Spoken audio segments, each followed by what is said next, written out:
The ancient oak trees, shaped like candelabra, have witnessed mankind's impact on the forest for centuries. In Spain, during the 15th century, the first laws were enacted that forbade cutting Pyrenean oaks on communal land at the trunk. The law warned citizens that they could only use the branches, leaving both horizontal and vertical branches so that the trees could grow, develop, and thrive, and thus the woods would be maintained.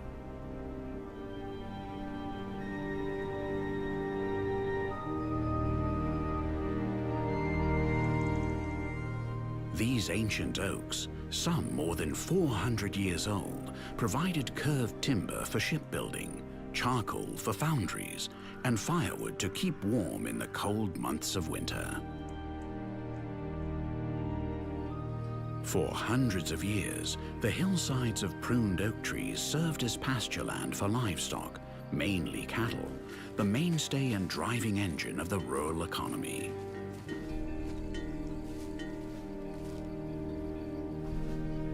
But all this changed in the late 20th century. The new generations deserted the small towns for urban settings, and the rural economy was slowly but surely eclipsed by the industrial economy. And this shift caused many of these ancient open oak groves, or dehesas, to go into decline. In Salguero de Juarros, a small village in Burgos province, located on a foothill of the Sierra de la Demanda called the Cuesta Lechal, or Suckling Slope, thousands of long-lived trees have fortunately survived to our days. And in 2015, in this venerable forest of centuries-old oaks, the non-profit Living Paleolithic introduced European bison and Przewalski's horses as part of an international project for the reproduction of threatened species.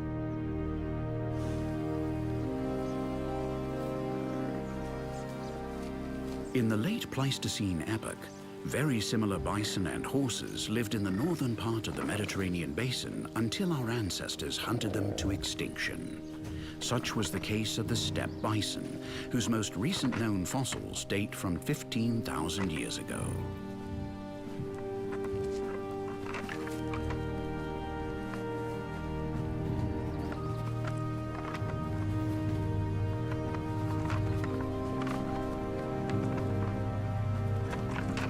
Although they belong to the same genera, the bison and horses introduced in Salguero de Juarros are different species from those that grazed on these lands thousands of years ago. Nonetheless, contemplating them today certainly takes us back to a past in which nomadic bands of human hunter-gatherers trailed the large herds of herbivores. In their size, body shape, appearance, large head, and bristling mane, the horses of the Pleistocene were very similar to the Przewalski's horse, which was also once quite common in much of Europe. This small horse was discovered in 1879 by Nikolai Przewalski, a Russian general of Polish origin. In 1900, a major expedition was launched to capture live Przewalski's horses and transport them to various zoos around Europe. In the early 20th century, Przewalski's horses still lived in several regions of eastern Kazakhstan, Mongolia, and northwestern China. But in the following decades, the population plummeted as they were hunted to extinction in the wild. The last wild Przewalski's horse was spotted on the Mongolia steppes in 1969.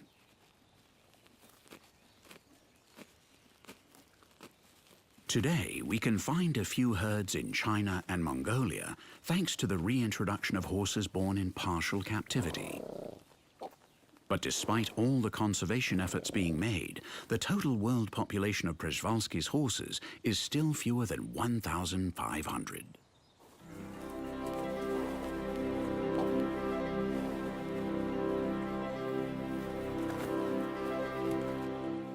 This foal, born in early April, is only a week old.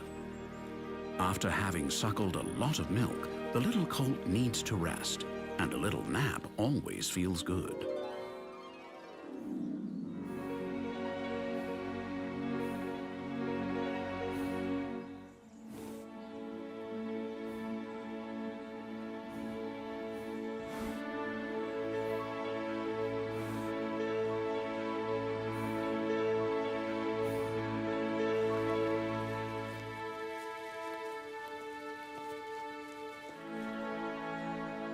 And since his mother never strays far from his side, and he's feeling very sleepy, the best thing would be to take a proper siesta.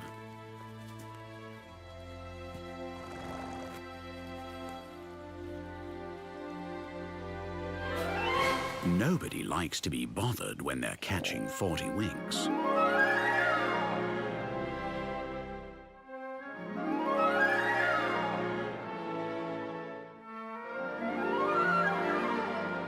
During the month of May, the shoots of the Pyrenean oaks begin to grow quickly, and the velvety leaves start to clothe the naked branches of the old trees. Spring begins to display itself in all its splendor, and a tapestry of colors covers the whole Mediterranean forest.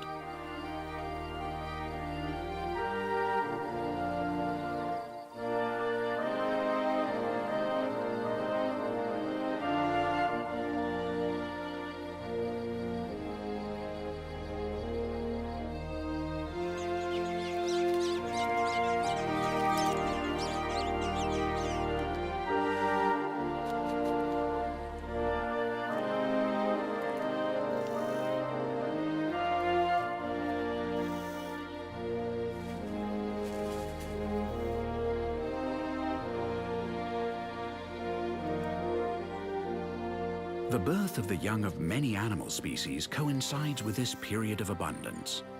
And the bison that live in the ancient forest of centenarian oak trees have also brought a new member into the herd. After a gestation period lasting 264 days and weighing a healthy 25 kilos, this little female is good news for the conservation of the European bison. The bison herd is lolling around after having spent the whole morning grazing, and this moment of peace and tranquility is when they regurgitate the half-digested grass in their stomachs to chew it once more, adding more saliva and swallowing it again. The plant matter paste they make this way ferments in specialized stomach chambers in a symbiotic process with bacteria. This process is called rumination, and bison are ruminants.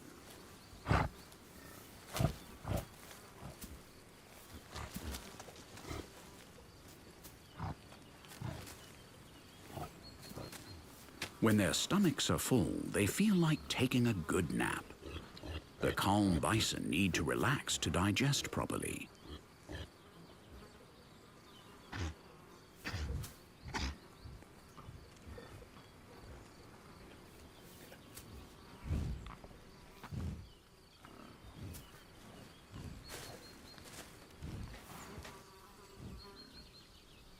This young bison doesn't like the new member of the herd very much. And once she's been pushed out of her spot, the little one takes advantage of the chance to suckle a little.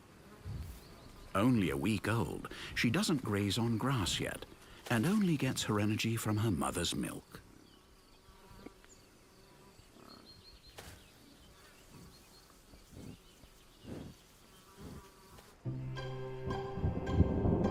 In spring, the changes in the weather are dramatic. Clouds form quickly thanks to the large amount of moisture released when the sun heats the surface of the land. And in a few minutes, the rain falls to the ground again, bringing the water back to the ancient forest of centenarian oaks and their new inhabitants.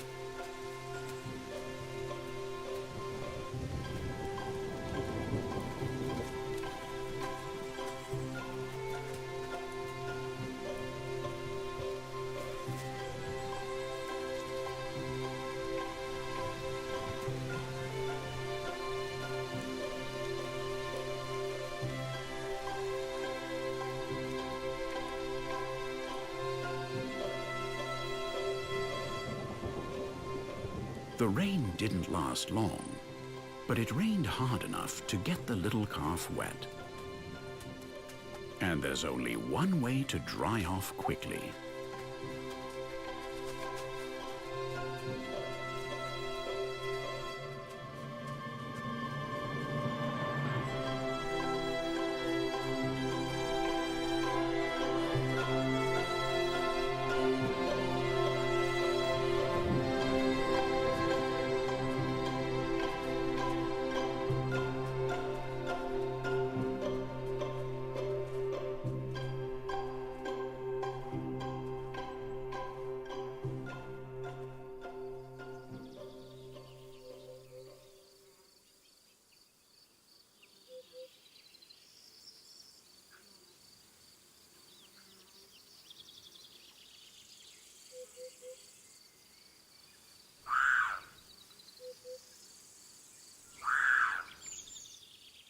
During the hot summer, the color of the landscape gradually changes. The green that covered the ground in springtime turns to a yellow the color of straw due to the dry soil. Bison live in herds usually formed by 10 to 15 animals between adult females and their calves, adult males, and young bison from 2 to 3 years old. Nonetheless, these herds are not family groups. The different herds exchange members, and sometimes the herd divides into two or merges with other nearby groups. Bison aren't territorial, and different herds may occupy the same territory without leading to conflicts between them. They share clearings in the forest and the meadows, as well as watering places.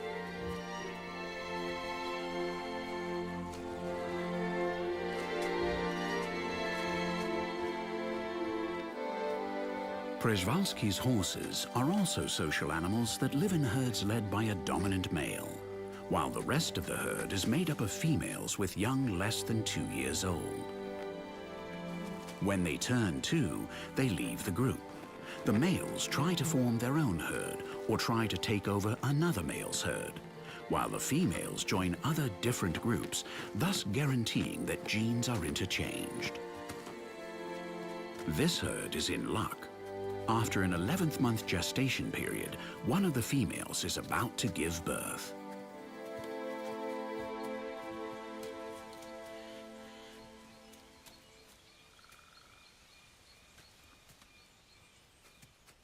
The group accompanies her to the edge of the forest. From here, she will continue on alone to look for a quiet, hidden place where she can foal. The bison have also decided to rest in the old oak forest. When the sun shines the hottest, they seek the shade of the thick crowns of the big oaks.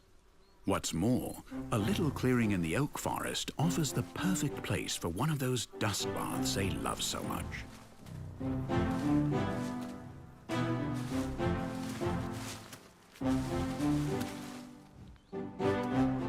Rolling in mud or dirt has several benefits. That's how they manage to clean the oils from their coats. And the dust also convinces many parasites to leave their host.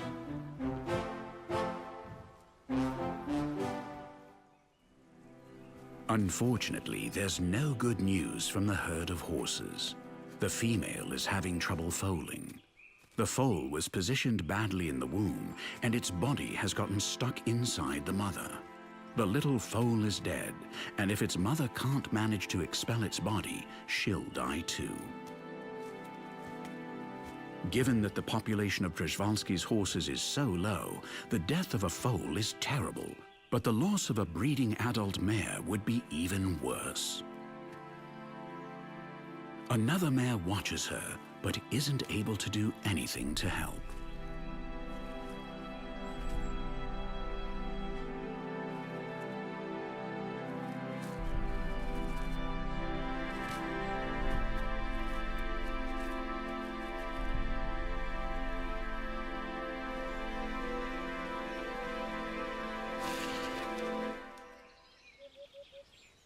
Something draws the attention of this young roe deer resting in the shade.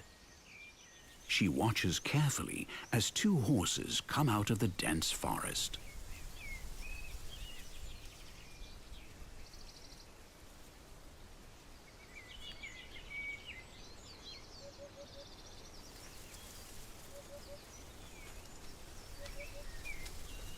The pregnant mare has managed to expel the dead foal's body. Fortunately, the mother has survived this difficult birth.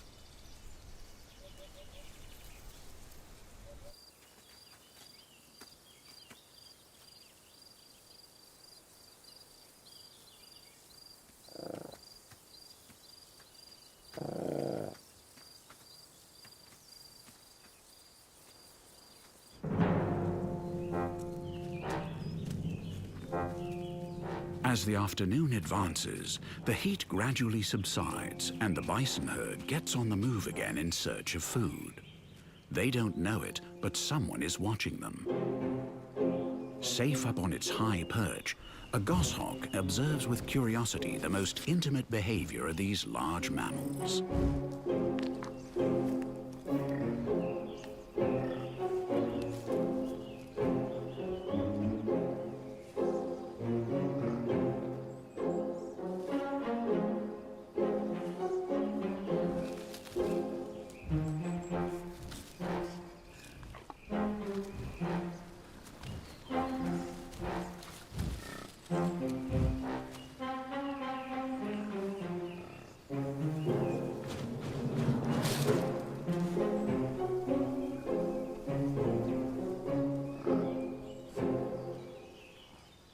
The northern goshawk is widely distributed throughout the northern hemisphere, from North America to the large central regions of Asia. The bison herd has invaded its hunting grounds, and with their comings and goings, they've scared off any potential prey. So the goshawk decides to look for someplace quieter.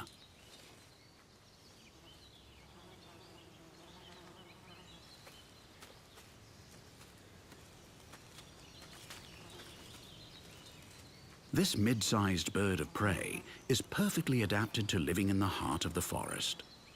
Its skill in dodging obstacles makes it a formidable predator. Its habitual prey are mid-sized birds, such as the members of the crow family and pigeons, and small mammals, with a special preference for squirrels, hares, and rabbits. The goshawk is a great strategist. It likes to hide in the thick foliage of the oak trees on the edges of clearings in the forest and wait to surprise some careless animal, like this little rabbit.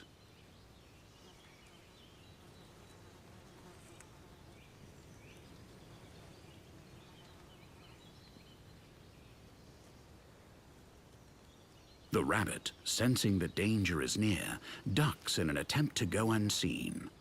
But it's too late.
This old fallen tree trunk shelters another of the inhabitants of the forest of centenarian oaks. A tawny owl found safe haven in its hollow interior, and as the last rays of sunlight die away, this little nocturnal bird of prey gets ready to go out to dinner. Tawny owls aren't very picky when it comes time to eat, and their diet includes everything from large invertebrates to birds, reptiles, and amphibians. A juvenile robin attracts its attention, but the owl seems to fancy something else for dinner tonight. The favorite meal of this chubby, robust bird of prey is dormice, mice, and voles, and these small rodents tend to leave their hiding places in search of food when the sun goes down.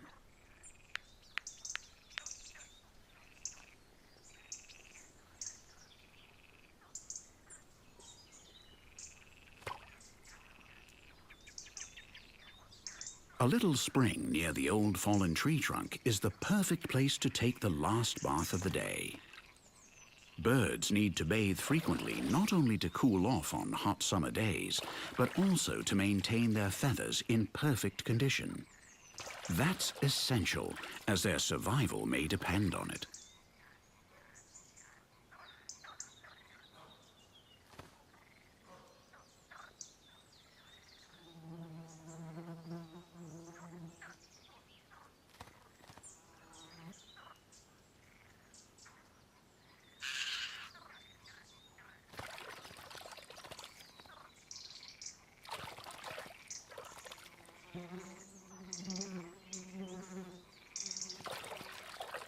The noise the little forest birds make as they bathe distracts the tawny owl again and again as it tries to concentrate on locating a delicious little field mouse. It decides it would be better to look for a perch a little farther away, where it can wait for dinner to arrive in peace.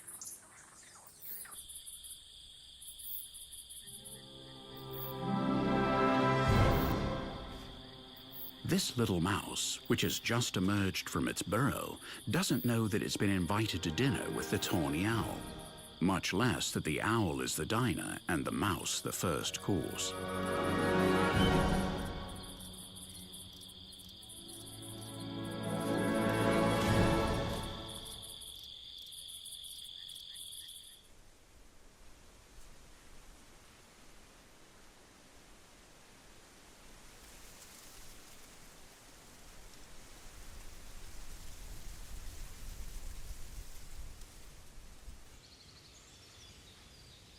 Large, unmistakable birds that are perfectly adapted to detecting and eating carrion fly in circles over the ancient forest of centuries-old oak trees.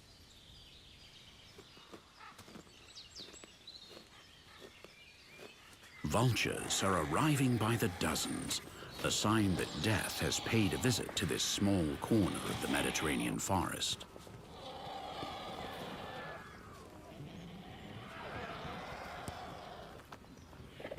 The bison impassively observe as the griffon vultures and a smaller number of cinereous vultures jostle with each other as they fight for a bite of flesh. These efficient carrion eaters fulfill an important hygienic role. They're in charge of making dead bodies disappear and so preventing diseases from spreading.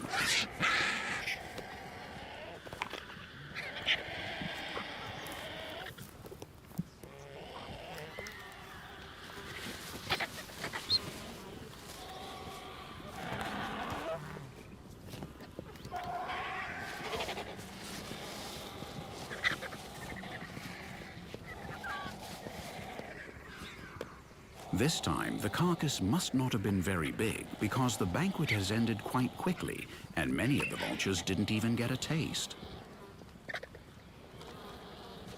The remains that the vultures had found belonged to the foal that died during birth, and its scant 25 kilos weren't enough to feed this horde of scavengers.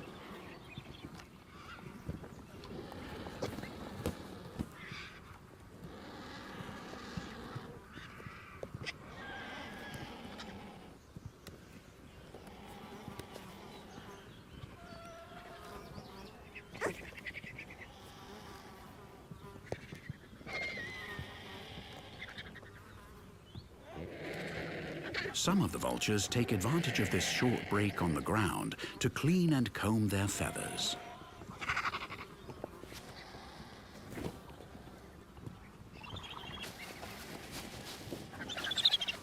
Others, however, like the contentious cinereous vultures, can't stop squabbling.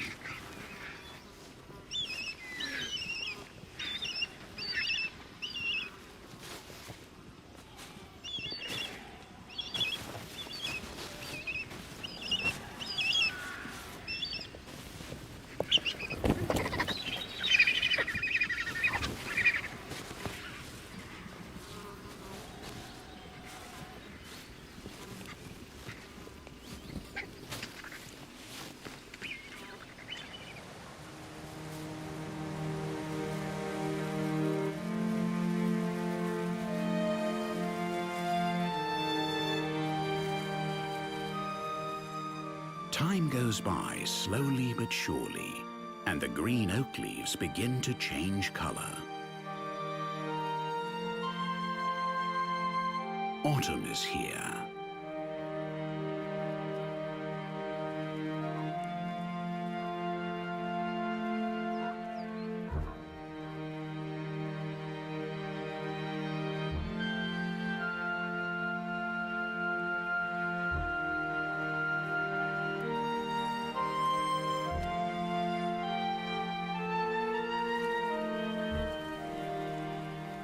All the inhabitants of this small corner of the Mediterranean forest know that they have to get ready for the arrival of the winter cold.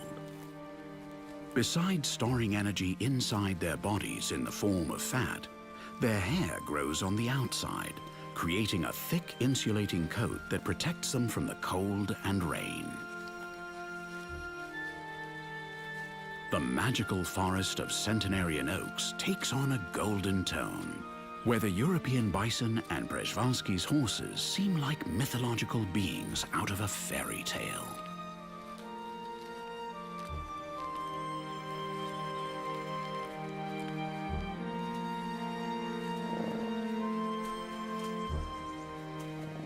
Although European bison also like meadows and open spaces where it's easier to find food, today's small population has been limited to forests of deciduous trees and mixed forests of leafy and coniferous trees.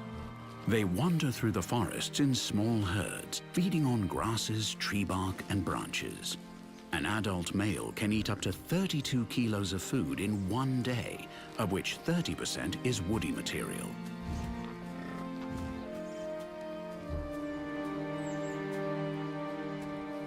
In areas where the vegetation is particularly thick, they're able to clear out the foliage substantially and can even create clearings in the forests. Bison love to eat the tips of branches. Their curved horns allow them to snag and break off branches or small trees in order to eat the leaves.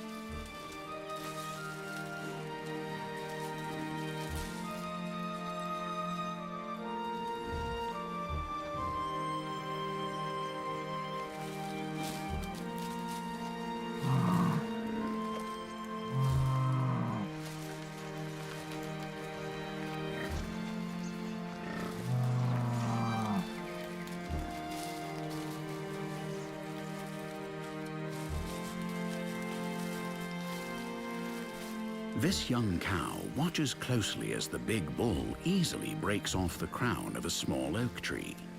With their great strength and enormous appetite, bison can clear out the underbrush and maintain the health of forests that aren't used today to raise livestock. This technique requires a bit of practice, in addition to having a big, strong body, so the more adult members there are in the herd, the more efficiently it can clean up the forest. The young female will have to wait a bit longer before she'll be able to break off branches and small tree trunks easily.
The biggest bull in the herd has been watching the young cow as she tried unsuccessfully to break a branch, and he decides to teach her firsthand how it's done.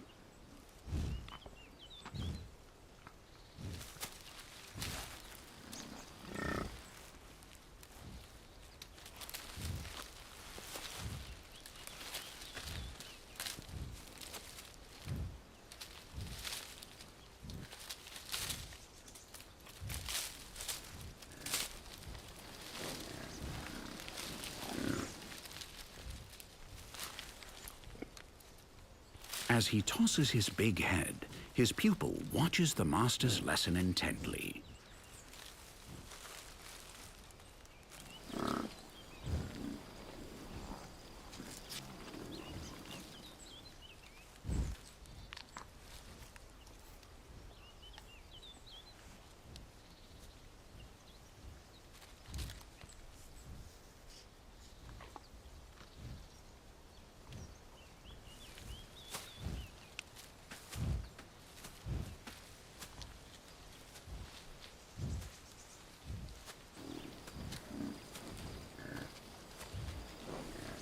The forest of centenarian oaks provides all the food that the herd needs.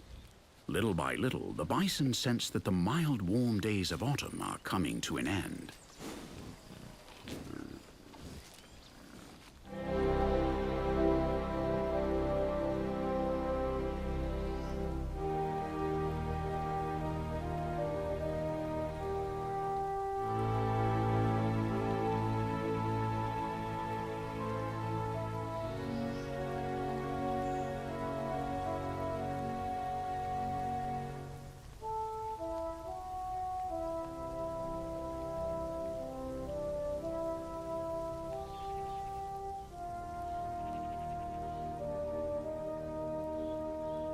The first white blanket of snow to cover the ground announces that the winter cold has appeared on the scene. The European bison is the largest mammal that lives on the old continent.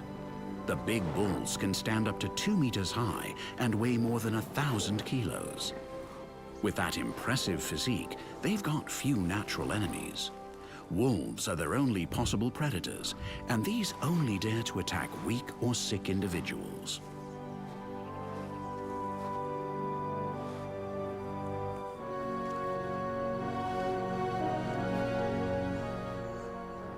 These big animals are perfectly accustomed to winter's low temperatures.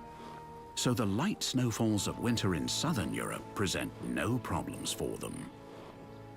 With their large and powerful heads, they sweep away the layer of snow covering the ground as they look for food, and often the snow gets stuck in their long beards.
Until only a few hundred years ago, European bison were found widely in a large part of Europe, where men hunted them indiscriminately. The last bison remaining in the wild were confined to the Białowieża region in Poland, where they were exterminated during the First World War, when they were slaughtered by the hundreds to feed the refugees and the soldiers at the front. The species would have gone completely extinct if it weren't for the 50 European bison then living in zoos scattered all over the world. Many of these bison had been born in captivity and genetically were practically identical, while others were already too old to mate, so in reality, only a dozen genetically distinct bison remained. The approximately 5,000 European bison living today descend from those 12 parents. Their low genetic diversity, a consequence of their common ancestry, has made these animals especially vulnerable to viruses like foot and mouth disease. That's why it's important to keep many small herds in places that are distant from each other.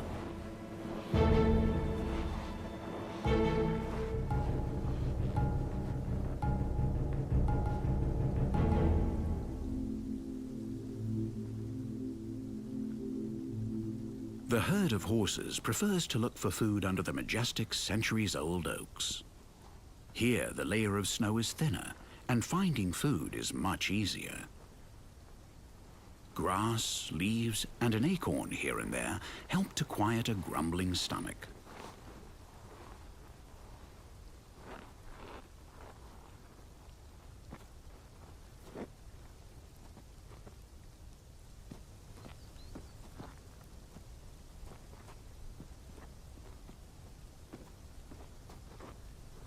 One of the mares in the herd wanders away from the group while a red kite looks on.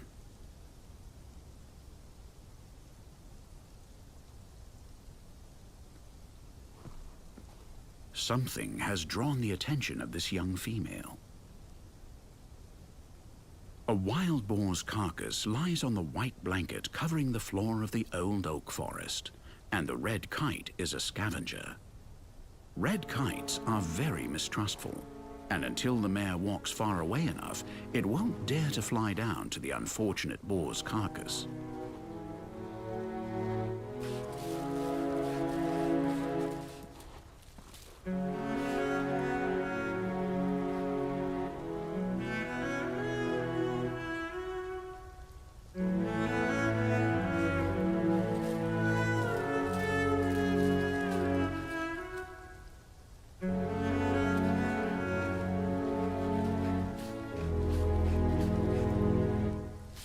In the past, the red kite was a fairly common bird in much of Europe.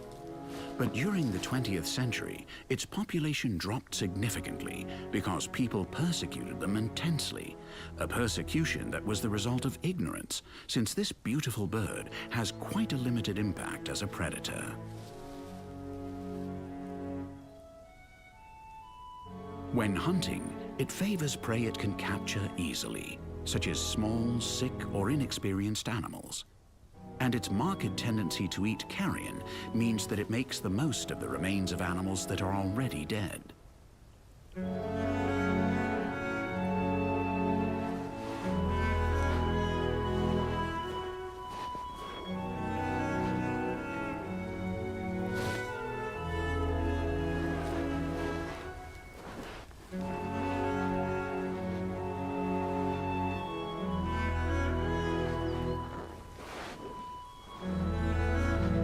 The red kite has a hard time accepting the presence of the enormous bison and feels safer in the heights.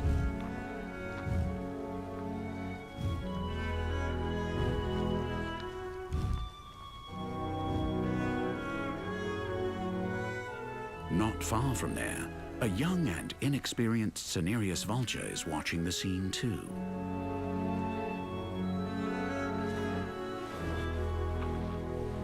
The red kite returns to the feast when the danger has moved away and has to grab the chance to fill its belly as quickly as it can. The young cinereous vulture's presence in the oak forest may attract more vultures looking for their next meal.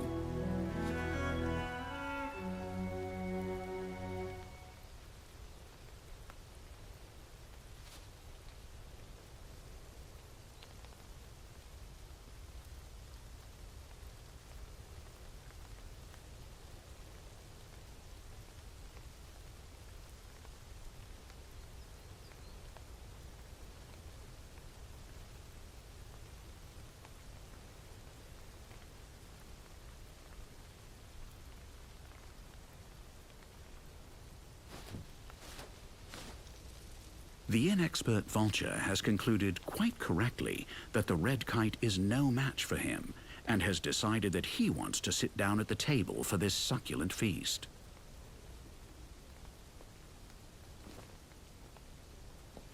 With a wingspan of almost 3 meters, the cinereous vulture is the largest bird of prey soaring in Europe's skies.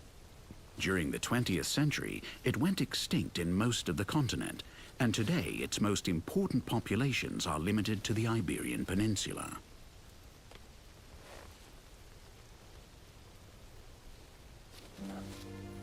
Although they can often be seen together with mobs of griffon vultures, cinereous vultures aren't fond of big crowds.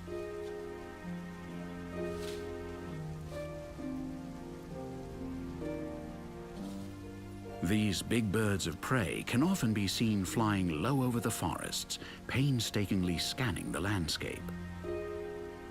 Thanks to this strategy, they can spot small carcasses even in areas with thick vegetation, which may go unnoticed by other carrion-eating species.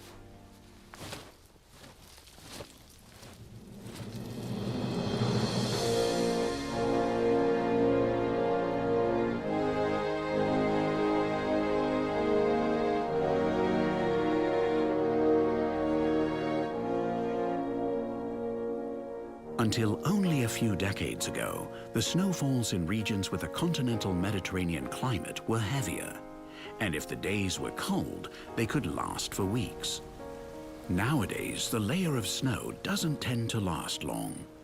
The weather can change quickly, with snow, sunshine, wind, and rain all happening on the same day.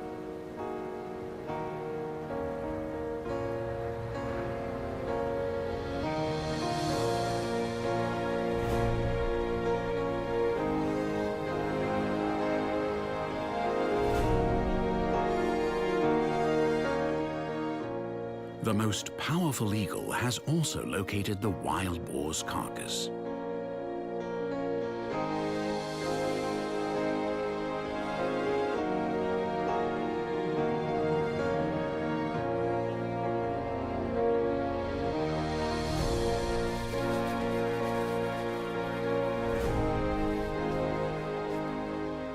The golden eagle is an expert hunter.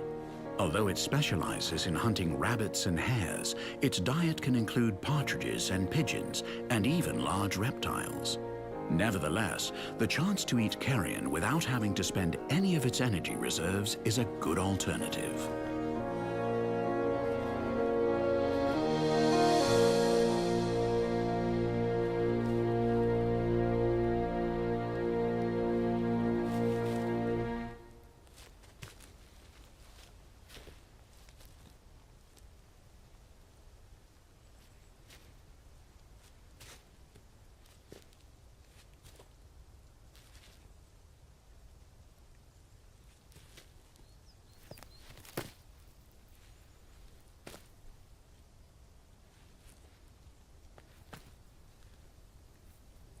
With a wingspan of more than 2 meters, this majestic bird of prey has adapted to living in mountainous areas where it builds its nests on rocky cliffs, and the old forest of centenarian oak trees lies within its home range.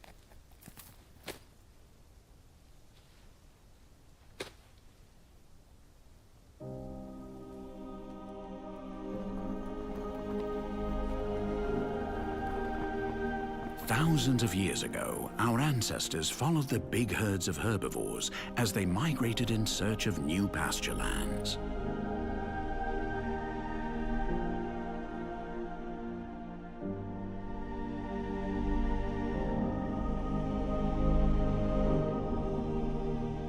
They were completely exterminated on the plains and in the forests of the Mediterranean basin and restricted to Central Europe and Asia.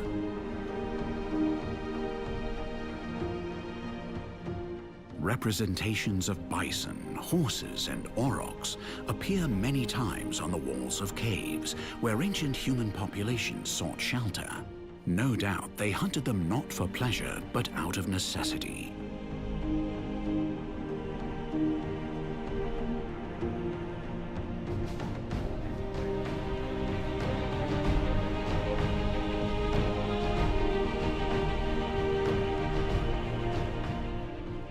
All of us are ethically obliged to preserve these species and keep the bison and wild horses from going completely extinct.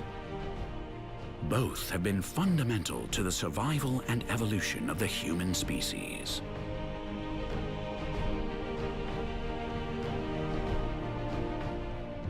Meanwhile, these few survivors, a reflection of what they were in other times, coexist each day with the animal species that prowl around in this magical forest. They are the inhabitants of the forest of centenarian oak trees.